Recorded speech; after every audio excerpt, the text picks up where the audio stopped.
जीव हमारी जाति है, मानव धर्म हमारा। हिंदू मुस्लिम सिख ईसाई धर्म नहीं कोई न्यारा।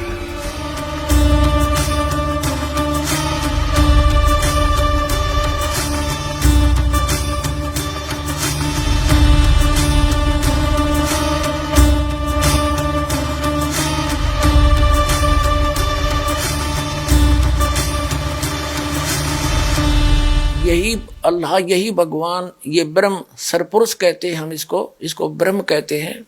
इसी ने पवित्र कुरान शरीफ का ज्ञान बोला है और वो भी स्पष्ट कर रहा है कि हे हजरत मोहम्मद, मैं उस अल्लाह अकबर, उस अल्लाह कबीर के बारे में जानकारी नहीं रखता जिसने 6 दिन में सृष्टि रची, 7वें दिन तख्त पर जा बैठा। वो है अल्लाह अकबर।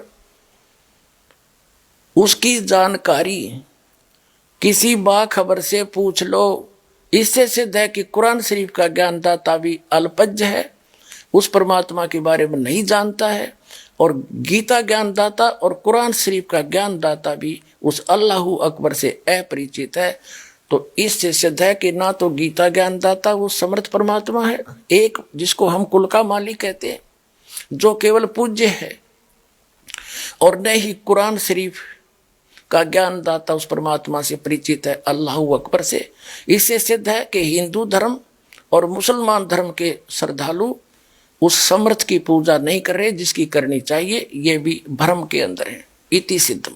इस दास ने एक शब्द कहा था कि वेदों का ज्ञानदाता भी वही है जो कुरान शरीफ का ज्ञानदाता है, कुरान मजीद का ज्ञानदाता है, और श्रीमद् भगवत गीता का ज्ञानदाता भी वही है, और वेदों का ज्ञानदाता भी वही है। अब ये प्रमाण करते हैं। यजुर्वेद देखिएगा, यजुर्वेद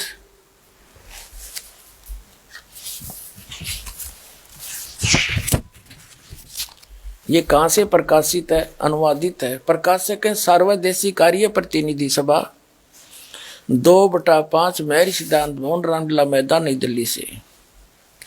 महर्षि दानंद सरस्वती द्वारा इसका अनुवाद है, तजुर्मा है। मुद्रक है Prince option printers, 1510 Pataudi house, Daryaganj, नई दिल्ली से। ये देखिएगा, ये 40वां अध्याय है, 44वां अध्याय, 40वां, और यजुर्वेद भाष्यम, ये 40वां अध्याय है। यहां देखिएगा इसमें क्या कहा। इस 40वें अध्याय का 10वां श्लोक है। इसमें वेद ज्ञान दाता कहता है, मनुष्यों, जैसे हम लोग धीराणा मन मेधावी योगी विद्वानों से अर्थात तत्वदर्शी संतों से, जिनका ज्ञान स्थिर है, धीर है, टिकाऊ है। तत्वदर्शी संतों यानी मेधावी योगी माने तत्वदर्शी संतों से जो वचन सुनते हैं, वे लोग हमारे लिए प्रति विचक्षरे यानी व्याख्यान पूर्वक, विस्तार पूर्वक कहते हैं। वे लोग संभवात माने जन्म लेने वाला, संयोग जन्य जन्म लेने वाला। असंभवात माने उत्पन्न नहीं होने वाला। आहु माने कहते हैं, उत्पन्न होने वाला कारण अत्यंत आहु कहते हैं। इति, इस बात को तुम भी सुनो। अब वेद ज्ञान दाता कह रहा है कि कुछ तो परमात्मा को कहते हैं वो संभवात माने जन्म लेकर उत्पन्न होकर श्री राम श्री कृष्ण रूप में आता है। कुछ तो यहाँ डटे हुए हैं, साकार भगवान मानते हैं, और कुछ कहते हैं वो जन्म लेता ही नहीं, असंभवात, वो अजन्मा है। कहते वेद ज्ञान दाता कहता है वो यानी कुछ निराकार मानते हैं, कुछ साकार रूप में मानते हैं, तो राम और श्री कृष्ण जी के रूप में मानते हैं। इसकी जानकारी भी वो तत्वदर्शी संत बतावेंगे। वो साकार है या निराकार, वो जन्म लेकर आता है या वैसे आता है, इसकी जानकारी भी उन धीराणाम यानी तत्वदर्शी संतों से, मेधावी ज्ञानी विद्वानों से सुनो, वो बतावेंगे। अब वेद ज्ञान दाता वही है जो गीता ज्ञान दाता है, ये भी स्पष्ट करते हैं। इसी यजुर्वेद अध्याय नंबर 40 के मंत्र नंबर 15 में 44वां अध्याय यजुर्वेद भाष्य 15वां अध्याय, इसमें क्या लिखा है? वायु अनिलम अमृतम अथिदम भस्मांतम शरीरम ओम करतो समर किलवे समर करतोम समर। इसका अर्थ बनता है करतो माने काम करने वाले जीव, तू शरीर छोड़ते समय तक ओम इस नाम वाच्य ईश्वर को समझ कर, इसको लिखना था। इस अनुवाद करता ने गलती कर रखी अनुवाद में, सीधा है ओम करतो समर, ओम काम करते करते सेवन करो, विशेष कसक के साथ सेवन करो। और कर्तव्य माने मनुष्य जीवन का मुख्य कर्तव्य जानकर ओम नाम का जाप करो। और वायु अनिलम अमृतम अथिदम भस्मांतम शरीरम, यानी जब अमृतम, ये अनुवाद है इसका, अमृतम अविनाशी और भस्मांतम अंत में भस्म होने वाला जो शरीरम श्रेष्ठ है, इसने अनुवाद ठीक नहीं करना है। इसका अर्थ है वायु अनिलम अमृतम अचिदम भस्मांतम शरीरम।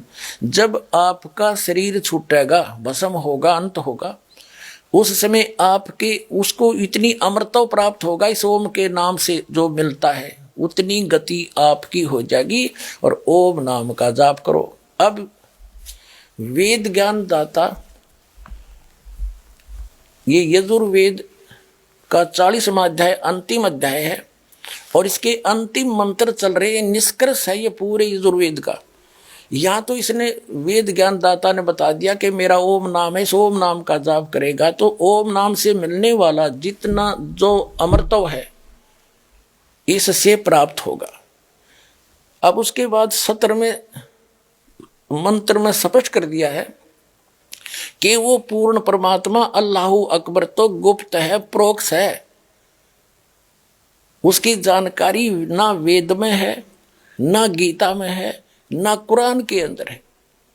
इन्होंने स्पष्ट कर दिया उसकी जानकारी जो प्रोक्ष है, उसकी जानकारी तत्वदर्शी संत बाखबर जानते हैं।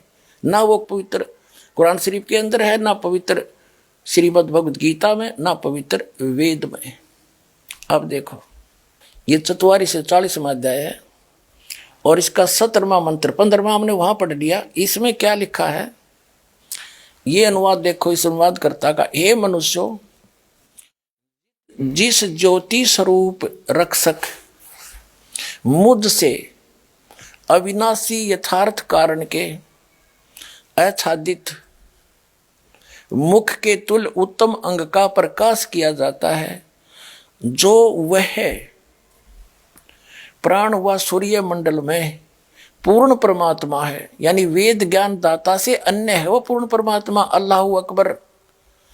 वह प्रोक्ष, वो तो गुप्त है। और अहम, मैं वेद ज्ञान दाता में, खम ब्रह्म और ओम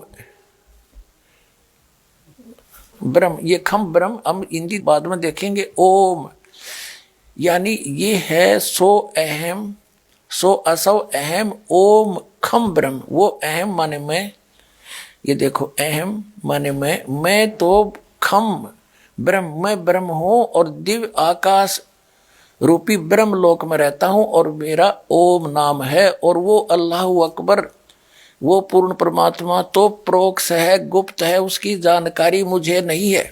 अब इससे क्या सिद्ध हो गया कि जिस खुदा ने, जिस अल्लाह ने कुरान शरीफ का ज्ञान दिया वो कंप्लीट गॉड नहीं है, वो कंप्लीट गॉड नहीं है, वो अल्लाहु अकबर नहीं है। और पूरा मुसलमान धर्म, पूरे मुसलमान धर्म के अनुयायी उस कुरान शरीफ के ज्ञानदाता को वो समर्थ मानकर, सर्वश्रेष्ठ मानकर, सर्वोच्च मानकर, सबसे बड़ा भगवान मानकर पूज रहे हैं।